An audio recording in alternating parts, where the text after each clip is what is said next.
Okay. అసలు మీరు ఇన్ని పథకాల గురించి, ప్రతిదాని గురించి అంటూ వైసీపీ, టీడీపీ సంబంధించిన ప్లస్ మైనస్ కానీ, కౌంటర్ కానీ అన్నీ మాట్లాడుతున్నారు. అయితే అసలు జగన్మోహన్ రెడ్డి ఎలాంటి అభివృద్ధి సిద్ధాంతాలతో వచ్చారన్నది మీకు తెలుసా? అసలు మెయిన్ సిద్ధాంతం. జగన్మోహన్ రెడ్డి గారు అధికార పీఠాన్ని దక్కించుకున్న దగ్గర నుండి కూడా నేను విన్నాను, నేను ఉన్నాను అంటూ మాట తప్పం మడమ తిప్పము అంటూ వాళ్ళ నాన్నగారు ఏవైతే కళ్ళకు కన్నారో వాటన్నిటిని కూడా సాకారం చేస్తూ పరిపాలన వికేంద్రీకరణ కావచ్చు, అలాగే అంటే సమకాలీన న్యాయం కావచ్చు, అలాగే ట్రాన్స్పరెంట్గా రాష్ట్రాన్ని పాలించటం కావచ్చు, మహిళా సాధికారత కావచ్చు, ఇలాంటివన్నీ కూడా ఒక 5-6 రకాల సిద్ధాంతాలను బేస్ చేసుకొని వచ్చి ఇవాళ రోజున వాటి కోసం తపన పడుతూ వాటిని ఇంప్లిమెంట్ చేసే విధానంలోనే గత 4.5 సంవత్సరాలుగా అటు బడుగు బలహీన వర్గాలకు కావచ్చు, లేదా ఎస్సీ, ఎస్టీ, బీసీ మైనారిటీలకి అందరికీ ఒక సమకాలీనటువంటి న్యాయం చేయాలి అనే ఒక ఉద్దేశంతో వీరు ఒక సిద్ధాంతాలని రూపాంతరం చేసుకొని వాటి కోసమే డెడికేటెడ్గా ఎంతో ట్రాన్స్పరెంట్గా మన రాష్ట్రాన్ని పాలిస్తున్నారని అయితే మనం చెప్పుకోవచ్చమ్మా. ముఖ్యంగా మహిళా సాధికారతనే తీసుకోండి. మహిళలకి ఎంత పెద్దపీట, మన చట్టసభల్లో దాదాపు 40 సంవత్సరాలు ఫైట్ చేస్తే కానీ 33% రిజర్వేషన్ అప్లికబుల్ అవ్వలేదు. అలాంటిది జగన్మోహన్ రెడ్డి గారు, మీకు తెలుసు అబ్దుల్ కలాం గారు ఒకటి అన్నారు, మహిళలకి ఎప్పుడైతే మనం ప్రాముఖ్యతనిచ్చి వాళ్ళ సాధికారతకి మనం సపోర్ట్ చేస్తామో రాష్ట్రాభివృద్ధి కానీ దేశాభివృద్ధి కానీ డెఫినెట్గా జరుగుతుంది, చాలా ఫాస్ట్గా జరుగుతుంది అని చెప్పి అబ్దుల్ కలాం గారు ఎప్పుడూ చెప్తూ ఉండేవారు.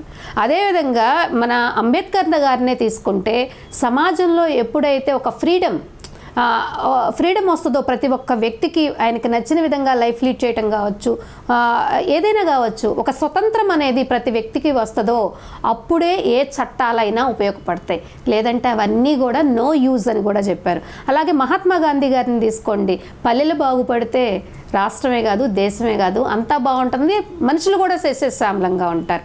కాబట్టి ఆ విధానంతో మెయిన్ మహిళల విద్య, వైద్యము, మహిళా సాధికారత ఈ 3 అయితే తీసుకున్నారమ్మ మెయిన్.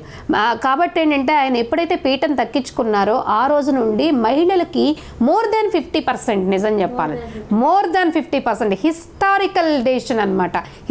చరిత్రలోనే ఎవరు కూడా అలాంటి మహిళలకి ప్రయారిటీ ఇచ్చిన వాళ్ళైతే లేరు. నిజం చెప్పాలంటే ఆల్మోస్ట్ పురుషులు ఎంతమంది ఉన్నారో మహిళలు కూడా ఆల్మోస్ట్ అంతే ఉన్నారు. మీరు ఓటర్ లిస్ట్ తీసుకున్నా కానీ మహిళలే ఎక్కువ ఉన్నారు. మహిళలే ఎక్కువ ఉన్నారు. మీరు తీసి చూడండి, మహిళలు more than 4 crores ఓటర్స్ ఉంటే అరౌండ్ ఇద్దరికి కూడా దాదాపు ఒక లేడీసే ఇంకా 40-50 వేల మంది ఓటర్స్ ఎక్కువ మంది ఉన్నారమ్మా.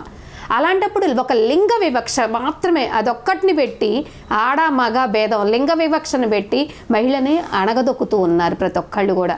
ఎంత చదువుకున్న ఇవాళ రోజున మేము చదువుకున్న బయటికి రాలేక పరిస్థితి చట్టసభల్లోకి. ఎన్నో చోట్ల ఇప్పుడు ఎన్నో రకాల ఇబ్బందులు పడుతున్నామంటే ఓన్లీ లింగ వివక్ష. ఎప్పుడైతే ఆ లింగ వివక్షకి పులి స్టాప్ పెట్టి బోత్ ఆర్ ఈక్వల్ అని చెప్పేసి అంటామో అప్పుడే డెవలప్మెంటు అని చెప్పేసి జగన్మోహన్ రెడ్డి గారు డిసైడ్ అయ్యారు. కాబట్టి ఎవరు తీసుకున్నటువంటి ఒక హిస్టారికల్ డెసిషన్ తీసుకొని more than 50% లేడీస్కి ప్రాముఖ్యతనిచ్చి అన్ని చోట్ల అటు మొన్న మినిస్టర్స్లో కావచ్చు, ఎమ్మెల్యేల్లో కావచ్చు, ఎంపీల్లో కావచ్చు, జెడ్పీటీసీలో కావచ్చు, కార్పొరేటర్స్లో కావచ్చు, చైర్మన్స్లో కావచ్చు, డైరెక్టర్స్లో కావచ్చు, అన్నిట్లో కూడా 56% ఇచ్చారు ఆయన. కావాలంటే మీరు వెరిఫై చేసుకోండి. మీరు ఇన్ని చెప్పారు, ఒకటి మాత్రం మిస్ చేశారు ఈ పథకాల్లో. చెప్పండి. జగనన్న చేయూత ఆసరా. జగనన్న చేయూత ఆసరా మర్చిపోవటమే కాదమ్మా, ఇది మహిళా సాధికారతే. మరి మహిళా సాధికారత ముఖ్యంగా ఏంటంటే ఆయన ప్రతి ఒక్క మహిళ కూడా ఇండివిజువల్గా ఒక ఇండిపెండెంట్గా ఎప్పుడైతే ఒక ఫైనాన్షియల్గా స్ట్రాంగ్ అవుతుందో ఆ కాన్ఫిడెన్సే వేరు. కాబట్టి ఏంటంటే ఆవిడ ఎప్పుడైతే కాన్ఫిడెంట్గా ఒక ఫైనాన్షియల్గా సపోర్టర్గా ఎప్పుడు హస్బెండో లేకపోతే కొడుకో ఇచ్చే డబ్బుతోనే హౌస్ని మేనేజ్ చేయటం కాకుండా తనకంటూ స్వావలంబన, తనకంటూ స్వశక్తితో ఒక 100 రూపాయలు సంపాదించిన ఆ కాన్ఫిడెన్స్ వేరు, ఆ హ్యాపీనెస్ వేరు.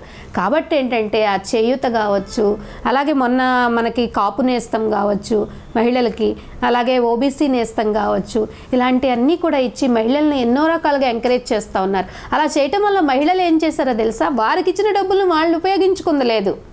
అది కూడా పిల్లల చదువులకో హస్బెండ్స్కు వాడటమో, లేకపోతే కొంతమంది చిన్న చిన్న కుటీర పరిశ్రమల్లాగా ఇంట్లోనే చిన్న స్టార్టప్స్ అంటే తినుబండారాలు తయారు చేయటం కావచ్చు, పికిల్స్ తయారు చేయటం కావచ్చు, బిస్తరాకులు కుట్టడం కావచ్చు, అలాగే పేపర్ ప్లేట్స్, పేపర్ కప్స్. నేను ఎంతమందిని చూసానమ్మా. వాళ్ళు మళ్ళీ వచ్చేసి మళ్ళీ మనకి డ్వాక్రా బజార్స్ కూడా అప్పుడు ఎంకరేజ్ చేశారు. వాటిలో పెట్టి సేల్ చేయటం, అంటే ఫ్రీ ఆఫ్ కాస్ట్కి వాళ్ళకి కొంత స్పేస్ ఇచ్చేవాళ్ళు సేల్ చేసుకోవటానికి. కొంతమంది ఏంటంటే వాళ్ళకి చేయగలరు కానీ ఇంట్లో ఆ ఫెసిలిటీ ఉండదు ఎట్లా కానీ, అలాంటి వాళ్ళకి మళ్ళీ కొంతమంది ఈ డ్వాక్రా గ్రూప్లో వాళ్ళు ఏంటంటే ఎంఎస్ఎంఈల్లో అట్లాగా ట్రైనింగ్స్ ఇచ్చుకోవడం, ట్రైనింగ్ సెషన్స్ ఇచ్చుకోవడం, అవి అవగాహన కల్పించడం, వాటిని ఎలా సేల్ చేయాలి, మార్కెటింగ్ టెక్నిక్స్ చెప్పడం. అసలు మహిళలకు ఒక విప్లవం అనుకోవాలమ్మా. జగన్మోహన్ రెడ్డి గారి గవర్నమెంట్లో మహిళా విప్లవం అనే చెప్పుకోవాలి. మహిళలు ఎంతోమంది నాకు తెలిసి 4.5 సంవత్సరాల్లో ఈవెన్ జూట్ బ్యాగ్స్ కావచ్చు, ప్రతిదీ అటు తయారీ రంగంలో అంటే మ్యానుఫ్యాక్చరింగ్ యూనిట్స్ అంటే స్మాల్ స్కేల్ ఇండస్ట్రీస్ కొంతమంది పెట్టుకోవడం అయితే, కొంతమంది కుటీర పరిశ్రమల వాళ్ళు మధ్య తరహా పరిశ్రమలకి డెవలప్ అయ్యారు, ఎంఎస్ఎంఈలు అయిపోయారు. ఎంఎస్ఎంఈలు కాస్త కొంతమంది చాలా బిగ్ ఎంటర్ప్రెన్యూర్స్గా కూడా ఎదిగారు అనమాట. Even me also one of the entrepreneur. So నేను కూడా ఒక సోషల్ ఎంటర్ప్రెన్యూర్ని కాబట్టి నేను ప్రాక్టికల్గా నేను చెప్పగలుగుతున్నాను. ఎంతమంది మహిళల్ని ఎంకరేజ్ చేసి ఎన్ని రకాలుగా మహిళలు ముందుకు రావడానికి ధైర్యంగా తలెత్తుకొని వాళ్ళ రోజున మీకు ఒకటి తెలుసా, కాన్ఫిడెన్స్ ఎప్పుడైతే మహిళ ఇంట్లో ఒక మదర్గా, సిస్టర్గా, లేకపోతే వైఫ్గా కాన్ఫిడెంట్గా ఉంటుందో, బయటకు వచ్చి పని చేయగలుగుతుందో, మీరు గమనించండి, ఆ total whole family feel very happy. Okay, they feel proud of her. నేను ప్రాక్టికల్గా చెప్తాను. ఓకే.